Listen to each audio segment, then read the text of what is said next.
kapatid. Shout out sa Team Ruel Lipat. Shout out kay Sir Ruel Lipat, sa kanyang may bahay, si Ma'am Luz Lipat Official, at sa buong team ng Ruel Lipat. At kay Kuya Bal Santos Matubang, Ate Edna Vlogs, kay Kalinga Prab, Jack Tapia Matubang, and Baby Rabay. Ayan. Maraming salamat po sa mga tumutulong, sa mga hika-host sa buhay. For today's video guys, ay bibigyan natin ng reaction ang buhay at bahay ni Tatay Roberto Recalde, na na-scout ng ating kapatid na si Mar Biranya, at talaga pong sinadya ng ating team leader na si Sir Ruel Lipat para po makita ang kanyang kalagayan, na talaga naman pong nakakadurog ng puso. Nasa isip ko na lang guys, kung ako'y mayaman, kung ako'y nakakaangat sa buhay, talaga pong hindi na po kailangan na magsalita, kailangan po ng tulong ng ating tatay na bulag at nag-iisa sa buhay, at madudurog po kayo sa kanyang kalagayan, sa kanyang bahay. Talagang tagpi guys, pero nakikita natin na masaya siya sa kanyang buhay.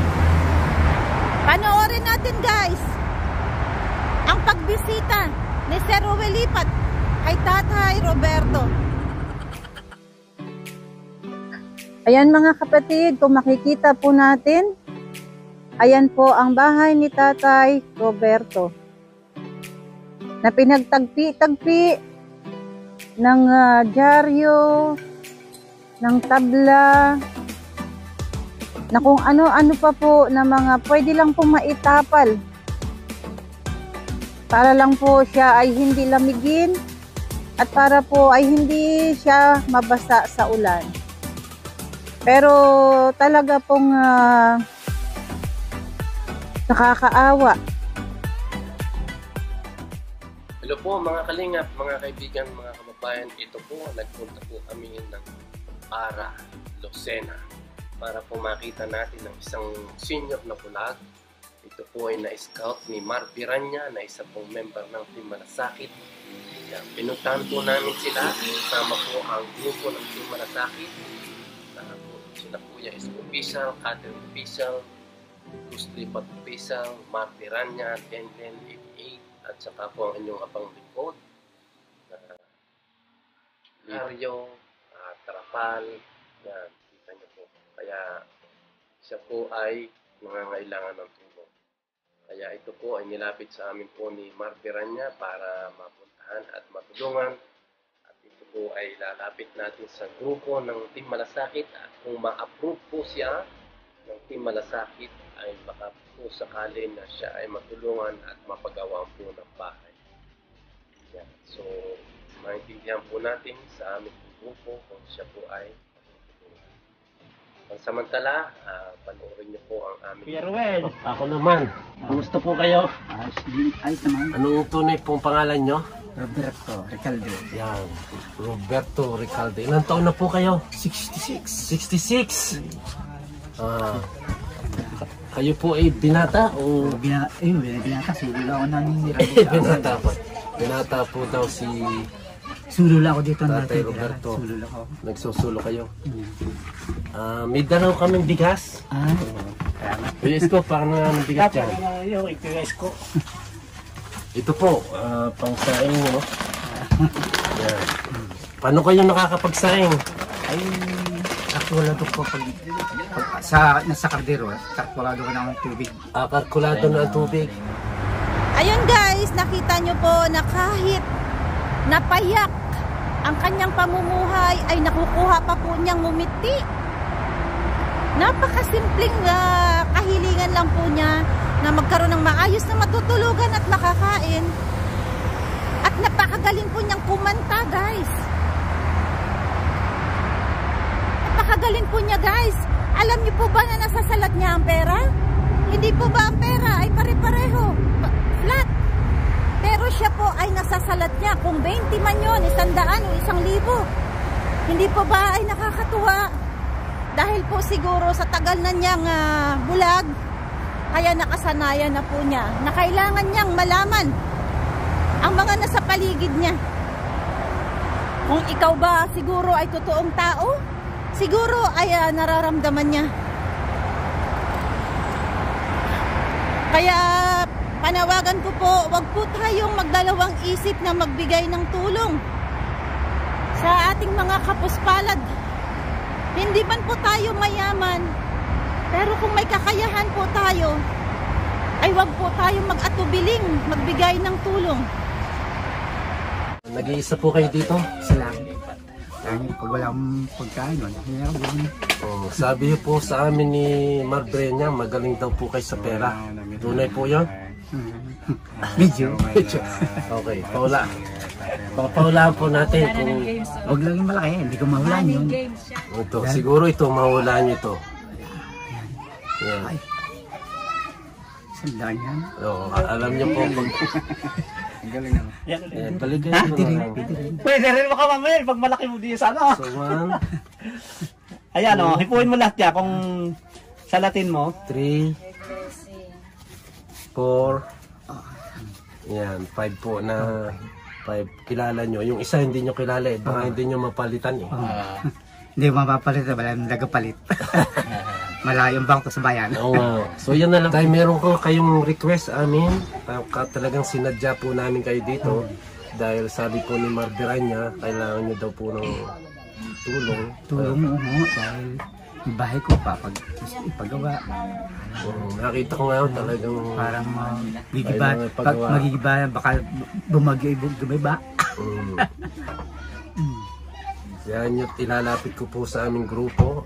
Talagang inikot ko po ang buong bahay, talagang kailangan po ng payo. Yan. Meron po kaming grupo ng tawag Itim Malasakit. Balik ka. Oo nga, tagal lang hindi ka nagbaka. So nag-iisa lang kayo dito. Isa lang ako. Paano kayo gumagamit ng bathroom o naliligo dito? May sa mga pamagal, may banyo doon. Ah, okay. So may banyo. So doon kayo Doon ako na siya. naliligo, na CR. Pero dito kayo natutulog na isa lang. Oo, isa lang. Meron ho kaming kasama dyan dalaga. Gusto ninyo? Eh, wala. Pwede mo kantahan si Kuya Arwel. Ayan. Kanta, pwede Kuya kayo. Ubet. Kumakanta rin Yung kayo. kinakanta mo dati.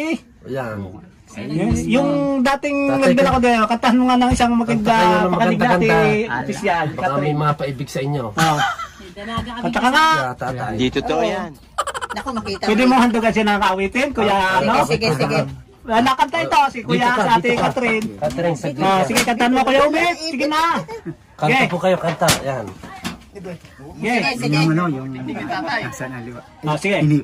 Hindi mo na liwanag pala. Okay. Bawat sanggol ng isilang may sariling kapalaran. At nang ako'y nagkamalay, wala sa akin ang paningin. Bakit ito ang palad ko? Luhaan siyang nakakamit. Nagtatanong sa may kapal kung ba't ako nagkaganito. Nasaan ang liwanag itong landas ng aking buhay, na tulad kong isang api na pinagkaitan ng dalhana.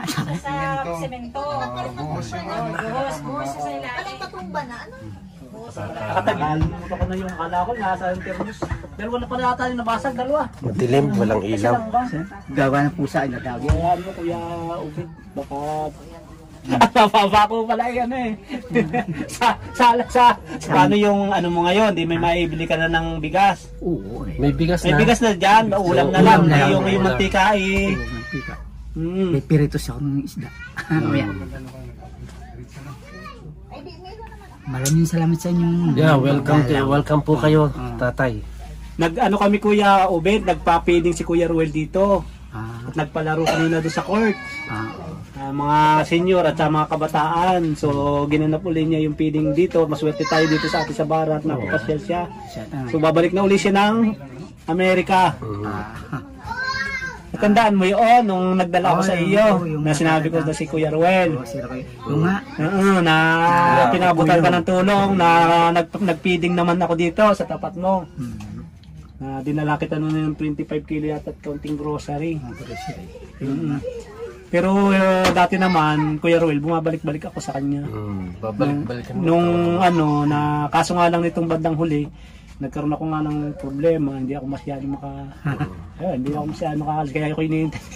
Kasi yung iniikutan, yung mga nanalo doon kanina, nadalhan ko na rin yung mga ano doon, yung pinaano mo bigay. Nadala na rin kahit na konti-konti tulong. Ano Kuya Obet, nasasabi mo? Ay, nagkapasalamat ako sa inyo. Wala pong ano man. Ayan guys, sana po ay may mabuting kalooban na makakita sa video na Tatay Roberto at magkaroon po siya ng maraming sponsor para po sa kanyang bahay, sa pangangailangan niya, sa pagkain niya. Bilang isang bulag po ay talaga pong nakakaawa siya. Kaya kailangan po talaga niya ng tulong natin. Magkaroon po sana siya ng maraming sponsors at nang makapagpatayo ng kanyang bahay. Naaawa po talaga ako sa kanya. Durog ang puso ko sa kanya. Kaya sana po ay makayanan ng Team Ruel Lipat at ng buong members. Sama-sama po tayo tumulong sa ating mga kababayan na nangangailangan. God bless everyone. This is G. Franco na bumabati na magandang buhay palagi sa atin. Hindi man tayo mayaman, pero nakakatulong tayo sa ating kapwa. God bless everyone.